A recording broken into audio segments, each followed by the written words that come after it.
आज मेरा यह विश्वास है कि पवित्र आत्मा ने आपको जो वचन देना है वो आपकी लाइफ को सेम नहीं रहने देगा।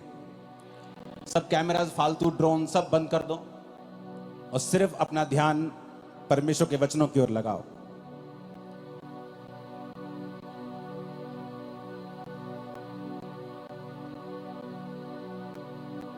याकूब 5 उसकी 16 से 20 आयत को मैं पढ़ूंगा। मैं क्यों चाहता हूं आपको वचन दूं आज? बाइबल कहती जब इजरायली लोग प्रार्थना कर रहे थे कि परमेश्वर हमें राजा की गुलामी से छुड़ा, क्योंकि वचन कहता है कि राजा ने उन्हें कठिन कठिन कामों से उनकी जिंदगी को दुखी कर दिया था, बोझ के नीचे उनकी जिंदगी को कर दिया था। और वचन कहता है कि वो परमेश्वर की भविष्यवाणी को याद करने लगे कि प्रभु ने कहा था कि 400 साल के बीतने के बाद मैं अपने लोगों को मिस्र से छुड़ा लूंगा।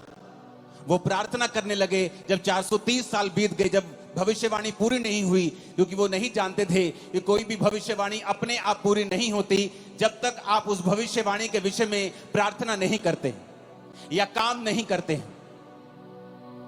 इसलिए नए नियम में लिखा हुआ है कि भविष्यवाणियों को तुच्छ ना जाना जाए, और जो भविष्यवाणी तेरे विषय में की गई हैं उनके अनुसार तू एक अच्छी लड़ाई को लड़े। पौलुस ने अपने बेटे, अपने स्पिरिचुअल सन तीमुथियुस से यह कहा। इसका मतलब भविष्यवाणियां अपने आप पूरी नहीं होती जब तक कि उन भविष्यवाणियों के विषय में लड़ा ना जाए। और हमारी लड़ाई इंसानों से नहीं, किसी पार्टी से नहीं, किसी धर्म से नहीं, बल्कि शैतान से है।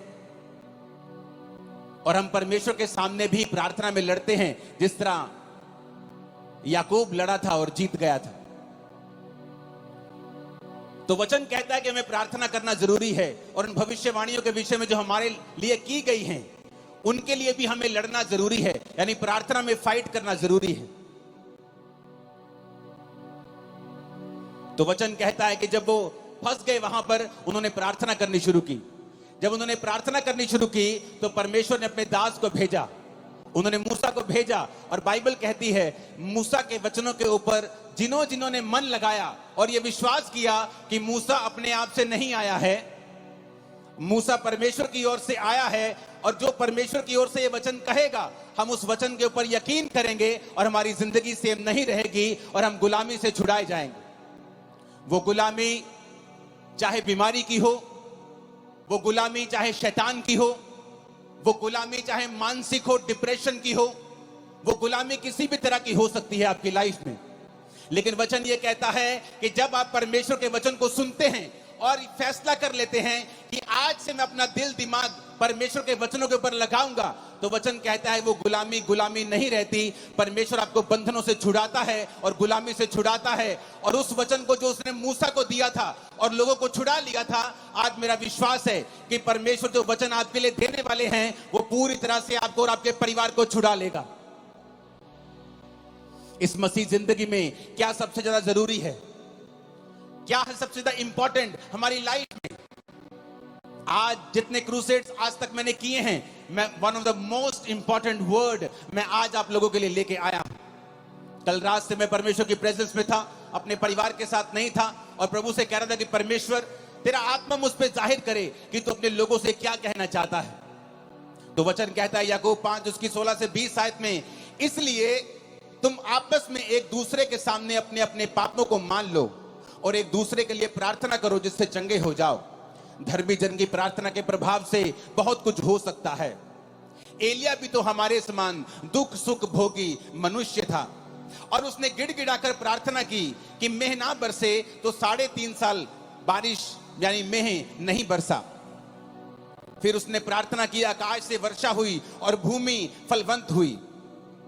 हे मेरे भाइयों, यदि तुम में से कोई सत्य के मार्ग से भटक जाए और कोई उसको फेर लाए, तो वह ये जान ले जो किसी भटके हुए पापी को फेर लाएगा, हर एक प्राणी को वो उस प्राणी को वो मृत्यु से बचाएगा और उसके पापों के ऊपर वो पर्दा डालेगा। सब बोलो आमीन।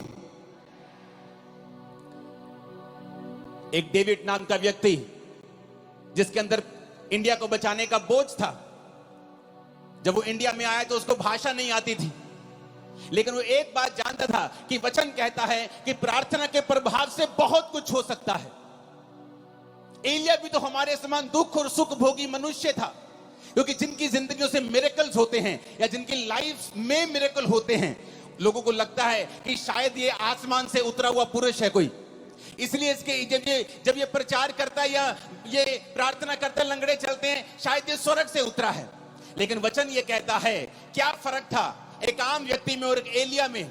एलिया भी तुम्हारे समान दुख सुख भोगी मनुष्य था, यानी उसके जीवन में दुख भी आते थे, उसके जीवन में तुम्हारी तरह सुख भी आते थे, लेकिन बाइबल कहती है कि वो तुम्हारे समान हमारे समान दुख सुख भोगी मनुष्य था। लेकिन जब उसने प्रार्थना की कि मैं ना बरसे, तो मैं नहीं बरसा। वचन कहता है,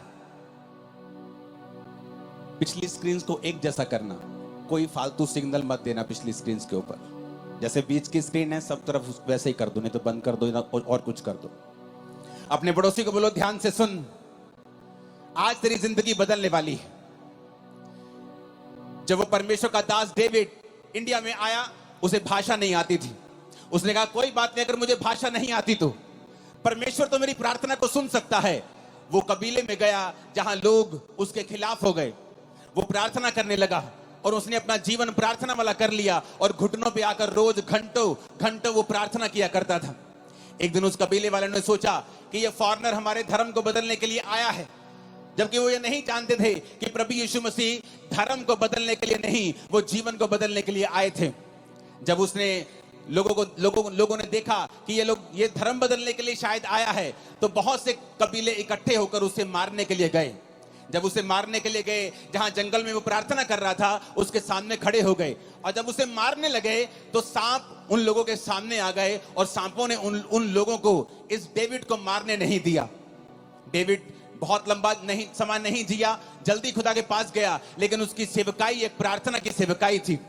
और हिस्ट्री कहती है कि उस प्रार्थना के कारण जो उसने रोज रोज परमेश्वर के सामने की, परमेश्वर ने उस कबीले के ऊपर दया की और एक बड़ी बेदारी दी। आज वो सब लोग परमेश्वर में हैं, मसीह में हैं, सच्चाई को जान चुके हैं।